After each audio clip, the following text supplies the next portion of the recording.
Assalamualaikum dan salam sejahtera. Hari ini merupakan julung kalinya AgroSearch menampilkan podcast Sembang Sawit Emas dengan tagline Sebutir Baja Seribu Tuai, dan sudah semestinya pelbagai persoalan isu mengenai industri sawit dan baja akan dibincangkan, dan ini adalah peluang dan ruang untuk mendekatkan AgroSearch sebagai pengedar, pengeluar, pengilang baja sawit emas. Bersama saya tidak lain dan tidak bukan iaitu Puan Siti Hawa Jaafar yang merupakan Ketua Pegawai Eksekutif AgroSearch.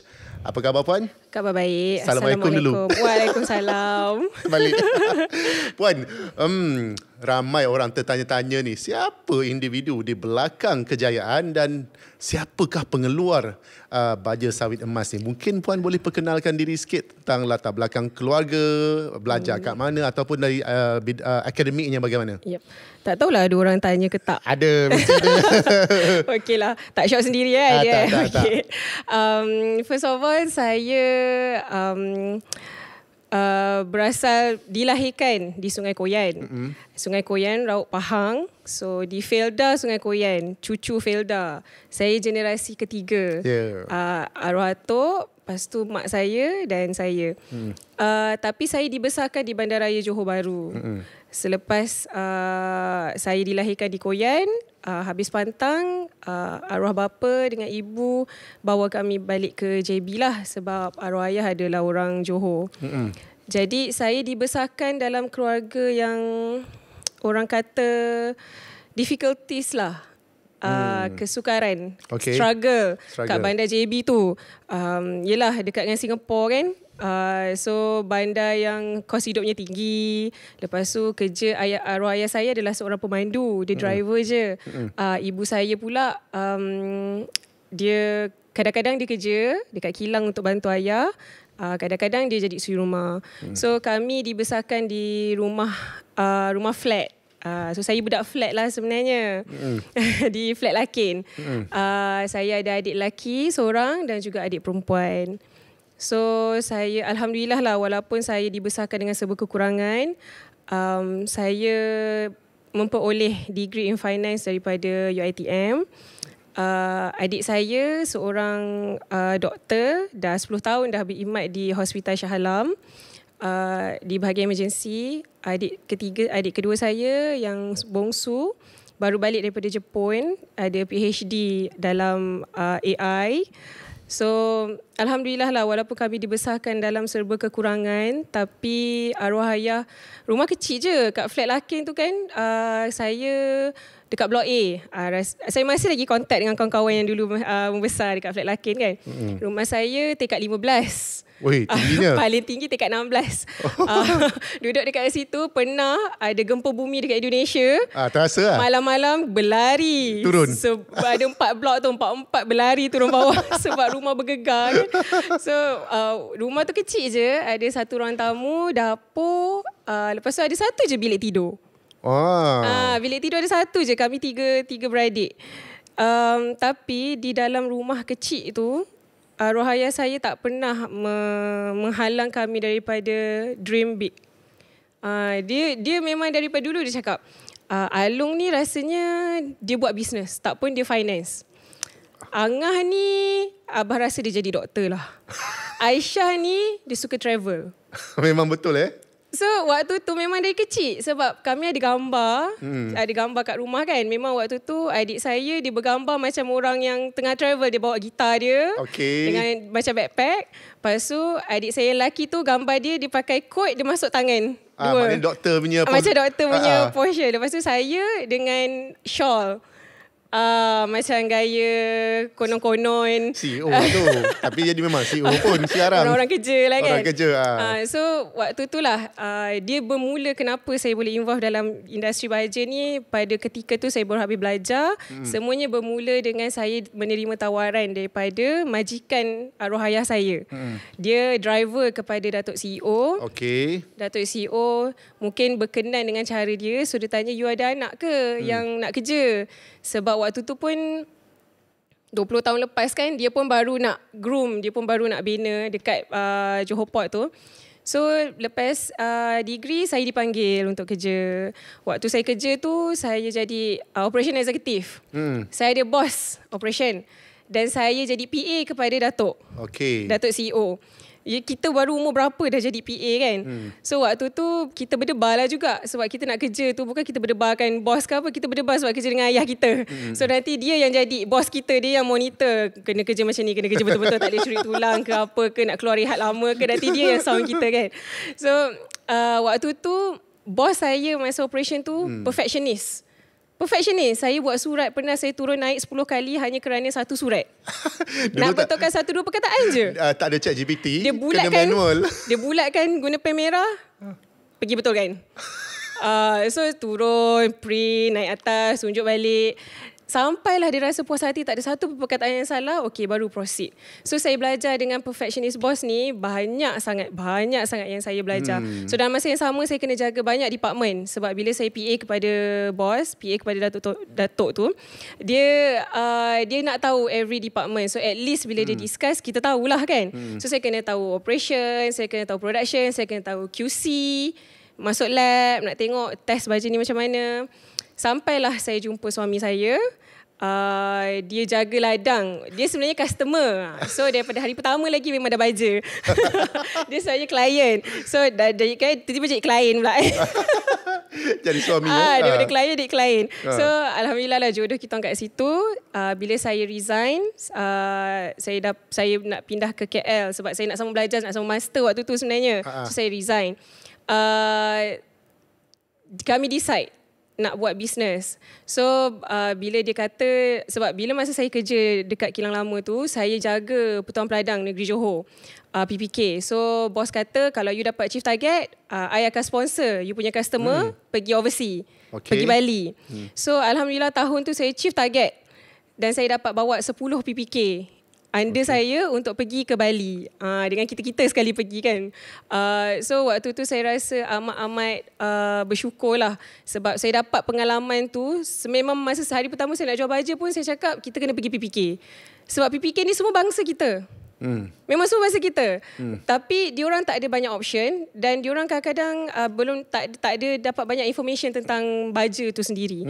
So bila kita go towards that, memang husband saya kata, dia kata nak buka kedai besi, bengkel besi kan. So saya cakap buat apa kan, dah banyak dah bengkel besi ni. So kenapa kita tak nak jual baja?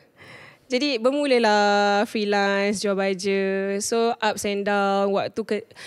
Modal kami waktu tu Cik Rosli, modal kami hanyalah sebuah kereta dan cukup duit nak isi minyak. Itu je.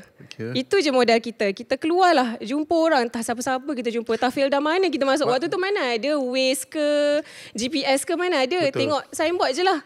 Dalam malam yang gelap, buatnya kereta kita mati tepi jalan, tak ada line. So tapi kita rasa macam, yelah berbaloi lah. Kita jual 10 tan. Kalau 1 tan kita untung 200 lah katakan. 10 tan 200 dah jadi 2,000. Betul. Itu baru untuk satu tempat. Kalau sebulan kita boleh jual 10 orang 100 tan, ya banyak, dah 20,000. The more the merrier lah. Yes. Okey Puan, sebenarnya cabaran memulakan perniagaan tu dengan suami, suami isteri ni punya perniagaan, maknanya hidup mati inilah perniagaan kita, inilah rezeki kita. Ya, sebab bila kita dah decide nak buat, kami pula jenis yang beria. Beria ni maksudnya kalau kita dah betul-betul nak buat benda ni dan ada sebenarnya sumbernya, kita tak ada sebab untuk kita rasa tak boleh pergi. Sebab mana-mana kita pergilah, orang tanya saya kenapa nak jual baja. Mana-mana Cik Rosli pergilah kan, lalu highway apa yang Cik Rosli nampak? Sawit. Ladang sawit kan. So di mana ada sawit, di situlah customer saya. VC tu besar ya Puan ya sebenarnya. Dia berangan, orang kata mengangan kan free. Tapi waktu genting masa awal kahwin, masa nak berniaga tu, terus terang waktu tu yang cakap dengan saya, Alung boleh pergi jauh dengan kilang baja ni arwah ayah. Tapi waktu tu kami baru fokus nak jual baja. Arwah ayah sakit. Dan income pertama kami yang solid yang selama ni kita jual sikit-sikit dapat 1,000, 2,000, 1,000 tu hanya untuk apa yang kita makan hari-hari lah. Untuk survive lah sebenarnya. Yes, bila nak buat decision yang this is the turning point. Okay, nak di pergi lebih jauh. Di sinilah saya nak resign, di sinilah kita nak buat betul-betul. Waktu tu lah duit pertama yang saya dapat tu, saya uruskan jenazah arwah ayah. Wah. Oh. Memang dia pergi dengan tiba-tiba. Dia ada kanser hati. So memang saya tak boleh buat apalah. Memang sampai sekarang pun, walaupun dah belas tahun dah dia pergi kan, tapi ini satu perkara yang buat saya kuat. So meniaga baja ni aku tak boleh down. Walaupun susah, walaupun aku seorang-seorang, so memang aku kena teruskan. So waktu tu 2 minggu saya duduk kat dalam rumah. 2 minggu. So belum berhenti kerja lagi. Saya masih bekerja kan. 2 minggu duduk dalam rumah tak nak keluar. Kita tak nak keluar sebab kita nak betul-betul, saya nak betul-betul masa arwah ada, kita ni bergaduh je dengan dia. Tapi bila dia dah tak ada, bila dah tak ada, barulah waktu tu kita rasa macam tulang belakang kita dah tak ada kan. Sebab kita orang, macam adik-beradik saya selalu cakap, Alung anak kesayangan Abah. Tapi sebenarnya Alung yang selalu bergaduh dengan Abah. Arwah Abah tak pernah marah adik-beradik macam mana dia marah kita ni. Sebab kita tapi dia kata anak paling kita tua, anak kesayangan dia. So sampai hari ni saya pegang semua kata-kata baik buruk je lah. Walaupun susah, struggle hidup masa kecil pun. Saya ambil benda tu sebab untuk kita survive. So pernah lah awal masa kita jual baja tu, kita tak ada duit pun nak keluar. Tapi kena buat sales ni. Tapi kita ada customer kan. So yang tu pun dah tak ada juga. Arwah Abah Budin tu dekat Felda Mempaga. Felda Mempaga tu dia antara yang awal lah. Waktu tu kita jual baja untuk kilang-kilang yang sebelum ni kan. Dia antara yang awal ambil baja dengan kita. Kita cakap, Abang Budin nak pinjam duit. Nak pinjam duit saya, kita dah jual baja dengan dia 2-3 kali dah. So dia akan order lagi. Tapi kita cakap dia nak pinjam, tapi nanti saya bayar balik lepas Abang Budin order baja. Abang Budin nak order baja ni soon lah kan. Cakap, maksudnya masa tu tak ada duit? Tak ada duit, kita tak ada duit langsung. Saya dah berhenti kerja. Memang. Saya dah berhenti kerja. So duit tu dah pusing dah tak ada. Walaupun rolling. Dia awal-awal kan bila kita dapat 13-14 ribu pun cover lah 2-3 bulan. Lepas tu tak minyak, ada sales. Makan, minum, kereta. Saya duduk saya jaga mak saya bila arwah ayah dah pergi. Saya jaga adik lelaki saya yang masih lagi belajar. Saya jaga adik perempuan saya waktu tu dia dekat matriks. Saya memang jaga diorang semua. So kita faham lah kos-kos hidup kau 2-3 bulan kan. Zaman sekarang ni kalau 14,000 boleh tahan 3 bulan. Tak cukup. Mungkin 2 minggu je. So dengan rumah lagi apa semua kan. So kita nak kena keluar juga. Tak boleh duduk diam ni. Kita bincang dengan dia RM1,000 je Cik Rosli. RM1,000 je. Dan macam mana dia boleh percaya dia bagi kan. Dia bagi lepas tu kita teruskanlah kerja kita. Husband saya ambil 500, pergi buat sale 500, tinggalkan dekat rumah. Sampailah dia memang dia tetaplah sampailah waktu tu bila kita berniaga, kita jual baju orang lain dan ejen-ejen ni tak nak beli dengan kita. Dia direct terus pergi dekat kilang. Ejen-ejen dia rasa, kenapa aku nak beli dengan kau? Mestilah kau ada commission. Baik aku beli direct. Betul. So kita dah rasa macam this is not worth it lah. So kita kena buat packing bag kita sendiri. Kena ada packing bag, kena ada logo, kena ada brand. Maknanya keluar produk baja sendiri. So jadilah sawit emas. Sawit emas ni apa dia punya signifikannya? Macam mana tiba-tiba nama main tu keluar? Main cakap je. Dia sebenarnya main cakap je. Tapi sebenarnya apa yang saya fikir adalah sawit emas ni dia berharga. Setandan sawit tu berapa kilo tu sama dengan berapa ratus. Even buah lerai yang jatuh dekat kebun tu pun orang kutip dah orang jual. Betul. Ada orang kerja dia memang curi buah lerai tu untuk dia jual. Jadi walaupun biji-biji tu dia sangat berharga. Jadi dia umpama emas lah. Betul. Macam puan cakap lah, kalau kita jalan satu Malaysia ni, kita tak boleh cakap lah, tak boleh tidak, memang tak dinafikan kita akan jumpa pokok kelapa sawit, ladang kelapa sawit. Betul. Mesti akan jumpa. Sebab Malaysia adalah pengeksport minyak sawit terbesar di dunia selepas Indonesia. Setahun kita eksport 5.4 juta tan minyak ke seluruh dunia. Dan hari ni MPOB dah meletakkan minyak sawit ni sebagai minyak yang berkualiti tinggi compared to olive oil. Sebab sebenarnya dari segi saintifik memang minyak sawit adalah minyak yang high quality. Yang lebih baik daripada minyak-minyak lain. Jangan risau, goreng ikan pakai je lah minyak sawit tu. Tak payah pakai olive oil ke apa ke kan. So waktu tu lah bila kita dah keluarkan brand, kita cari kilang yang boleh OEM. Kilang OEM tu dekat Kelang ni lah. Jadi bila selepas 2 tahun tu dah sampai masa yang kilang dah tak boleh produce lah untuk kita. Dia tak boleh, dia lambat. So customer kita larilah. Betul. Pokok nak kena makan, pokok nak kena baja bulan 1, takkan aku nak tukar kena baja bulan 3. So kita kena teruskan juga. Jadi saya terus cakap dengan husband, kita buka kilang je lah. Wow. Macam tu je. Macam pakai order je. Macam order je. Kita buat kilang je lah. So tak tahu lagi nak kira baja macam mana, bahan mentah apa, berapa kosnya. Tapi yelah, diringkaskan sampailah hari ni. Waktu tu kami buka kilang pertama di Kampung Baru Subang. Kapasiti sebulan paling maksimum lah 1,500 tan. Luas pun dalam 20,000 kaki persegi je.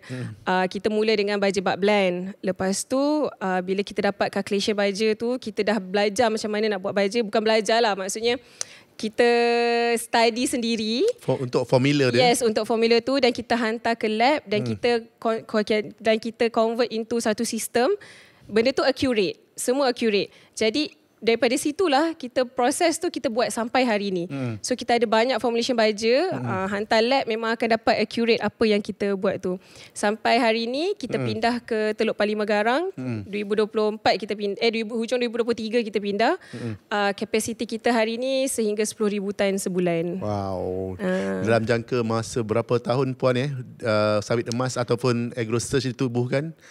Kita AgroSearch ditubuhkan 2016. 2016. Jadi lebih kurang 2016, 2020, sekarang 2025. Lebih kurang. Dia sebenarnya Sawit Emas dah start 2014. Okey. Tapi 13 tahun 2014, lah. Tapi kita masih tak proses lagi. 2016 kita dah set up dah.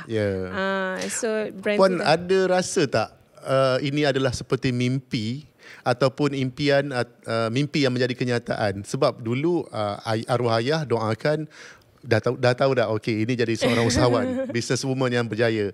Lepas tu belajar, habis dia belajar, kerja pula dengan related dengan pengurusan pengeluaran sawit, ladang dan sebagainya. Lepas tu jumpa pula suami, orang yang dalam industri yang sama pula. Jadi ini bukan kebetulan sebenarnya. Ini adalah takdir. So macam mana puan melihat situasi ini? Dia kita sebenarnya kita memang boleh cakap Allah dah susun kita kat sini. Betul. Tapi setiap hari yang berlalu tu, kita kena decide. Adakah ini? Adakah lain? Sebab cita-cita saya banyak lagi yang lain. Saya nak jual jubah lah, saya nak buka kafe lah, saya nak ni. Tapi baja juga yang betul. Baja juga yang betul, walaupun boring kan management, tak bergaduh dengan pekebun lagi. Orang nak lawan harga lagi. Baja ni kan busuk apa kan. Baja busuk lah, tak glamour lah, apalah, tak ada orang nak tahu pun. Tapi industrinya tu sangat besar. So jatuh bangun tu Cik Rosli banyak sangat. Sebenarnya lebih banyak yang jatuh daripada yang bangun. So puan pernah cerita dengan saya, sebenarnya saya mengenali puan Hawa dan Cik Jamal dah hampir tahun 2016 ke? 2017 ya. Maknanya berapa tahun dah tu kan? Saya menulis, okey, ni antara karya ataupun keluaran Dewan Ekonomi, puan ni satu lagi kan? Untuk mempromosi ataupun berkongsi inspirasi dan aspirasi tentang AgroSearch, keluar sebagai cover majalah Dewan Ekonomi ni untuk edisi yang 1 dan edisi kedua tu. Jadi nampak progress dia kan. Okey puan, apa yang saya faham puan struggle memulakan perniagaan. Sebab kalau katakan perniagaan, kalau tak kena tipu, tak ada masalah dalam pengurusan pentadbiran, itu bukan bisnes, itu bukan perniagaan. Betul. Mungkin puan boleh ceritakan tentang hampir bankrupt. Saya difahamkan ya. Ya, betul. Pada tahun berapa 2019. 2020. Saya memang selepas COVID, saya memang dah hampir bankrupt. Selepas MCO tu. Sebenarnya kita adalah essential. Sepatutnya kita tak sepatutnya dalam keadaan tu. Tapi salah percaturan. Salah management. Sebab saya menganggap yang saya tak boleh salahkan staff. Saya tak boleh salahkan orang luar. Saya tak boleh salahkan external. Syarikat ni syarikat kita. Saya membayangkan saya menahoda satu kapal lah. So kalau salah percaturan saya, kapal ni akan karam. Betul. Kalau betul percaturan saya, kapal ni akan sampai ke destinasi dia. Jadi walaupun betrayal. Biasalah tu. Kita ada staff sales, dia kerja dengan kita tapi dia jual baju orang lain. Okay. Kita ingat kita ambil sales 4 orang, seorang target 300 tan, 4 dah dapat 1,200 tan. Betul. Rupanya tidak pun. Keluar yang lebih. Commission yang claim yang lebih, gaji yang besar kita bagi. Kita ingatkan bila kita bagi gaji besar, benda tu akan menaikkan motivasi dia, akan motivate dia. Tapi rupa-rupanya tidak. Jadi salahnya dekat situ. Lepas tu bila kita rasa, bila kita beli bahan mentah waktu sekarang ni, rupa-rupanya in future bahan mentah tu jatuh turun harga. Ataupun kita dah stock up bahan mentah. Rupanya sales kita jatuh selepas tu. So banyak sangat business decision saya yang mengalami kegagalan. Sampai kan pernah saya panggil staff-staff saya, saya cakap next month saya dah tak boleh bayar gaji lagi. Ini masanya untuk korang move on. Saya tak nak jadi penyebab korang ada keluarga, ada anak bini, korang kena bawa duit, bawa balik gaji. Jadi daripada sekarang sampai next month, you are free to find any other job. Silakanlah pergi. Tapi waktu tu 2022 dan 2024 saya dah berada di sini, expansion into bigger production. So walaupun kita salah, business ni adalah decision making. Business ni adalah decision making. Ada opportunity yang datang, kita kena tahu macam mana kita nak cater opportunity tu. Kita jangan ingat inilah pengakhirannya, dah lah lepas ni biarlah aku nak jadi apa. No. So kita boleh jatuh sangat, tapi kita boleh bangun balik semula. So saya belajar, saya sentiasa belajar daripada kegagalan tu. Dan Alhamdulillah, saya nak ambil kesempatan juga lah Cik Rosli. Sebenarnya saya takkan berada di sini tanpa tulang belakang saya. Tulang belakang saya, production manager, driver lori, accounts, sales people. Yang paling penting suami saya, Encik Jamal. So diorang lah sebenarnya orang yang merealisasikan target saya. Setiap tahun saya ada target. Saya tak akan duduk diam. Saya tak akan, contoh macam hari ni lah kita buat podcast ni. So saya tak boleh stay dekat cara marketing yang lama, yang sama. Kita kena melangkah, sentiasa melangkah ke depan. Walaupun orang rasa macam pelik, tapi tak pelik sebab negara Malaysia ni sepatutnya majoriti orang sangat familiar dengan sawit. Betul. Sebab kadang-kadang kita tanya, oh bapak dia duduk kampung jaga sawit. Tanya orang ni, tapi saya tak tahu apa-apa pasal sawit. Saya tak tahulah. Saya tahu tiap-tiap bulan bapak back in je duit. Kalau sudah-sudah ni kan. Betul. So sebenarnya ramai orang yang related to sawit. Cuma dia tak commercial compare to fashion, compare to glamour industry. Sebab Puan, mana ada orang nak associate dengan bau busuk, peluh, lepas tu kulit terbakar. Kerja berat. Kita tak dapat lagi jumpa orang Malaysia yang boleh kerja dekat kilang baja, angkat beg baja. Semua orang semua luar. Foreigner. Semua kita terpaksa hire foreigner. Sebab kerja ni bagi saya agak tough dengan keadaan kilang, dengan production dan sebagainya. Sebab tu saya bersyukur dengan tim yang saya ada. Tim tu berubah, bertukar ganti. Encik Rosli banyak kali saya ditikam kat belakang. Banyak kali saya kita dah bagi yang terbaik, tapi dia tetap decide yang dia anggap dia tak cukup. So banyak drama office, drama human resource. Ingatkan Samarinda je ada drama. Kita tak ramai tapi banyak betul kerenahnya. Puan ingatkan Samarinda ada drama. Rupanya AgroSearch pun ada drama. Nanti kita mana tahu suatu hari kan. Saya rasakan drama saya dengan staff boleh buat episod lah. Yang tinggalkan macam ni, yang tinggalkan macam tu. Ya, betul. Yang memang banyak lah. Pernah Cik Rosli, kontainer tengah banyak nak masuk ni. Bos saya nak resign. Saya pening. Bos tak cakap dengan saya pun kontainer nak banyak masuk. Saya nak resign. Macam yang cakap tu adalah production manager. Oh my God. So kita macam Checkmate. Okay lah fine. Kau nak berhenti lah. kita memang okey. Kalau staff dah cakap macam tu, tak apa, you may go. Kita tak boleh force. Tapi dia pula cakap, tak apalah bos, saya notice lah sebulan. Tak apa, it's okay. Saya bayar gaji awak sebulan, you may go now. Buat apa? Buat apa sebab kita tak nak lah. Bukannya kau kena angkat pembaja tu, kau terima dan kau susun. Kau nak marah aku. Kan itu business, meaning that we are doing good lah kan. Ya, betul. Tapi dia boleh sesingkat itu fikiran sebab staff ni. Lagi banyak bisnes tu masuk ataupun di production keluar, maknanya banyak income tu sebenarnya kembali kepada pekerja. Bila kita bekerja kan, the busier the better. Betul. Kan? So banyaklah ada yang drama-drama taruh office semua kan. So saya kadang-kadang saya lebih sanggup keluar buat sales daripada duduk office melayan drama. Okey Puan, kita dah nak hampir ke penghujung program podcast kita ni. Mungkin ada kata-kata semangat ataupun kata-kata yang boleh meningkatkan motivasi kepada belia dan juga peladang ataupun pekebun di luar sana yang sebenarnya orang Melayu ataupun AgroSearch ni sebenarnya biarlah berdiri sama tinggi, duduk sama rendah dengan bangsa lain, dengan usahawan yang lain. Mungkin Puan boleh say something. Saya sentiasa rasa bersyukur dan berterima kasih dengan tulang-tulang belakang saya lah. So kita adalah anak Melayu, kita homegrown, kita dilahirkan di Malaysia dan kita mendirikan satu manufacturing plant yang kita cuba sedaya upaya kualitinya nak sama kualiti dengan baja-baja yang dah 100 tahun ada dekat Malaysia ni.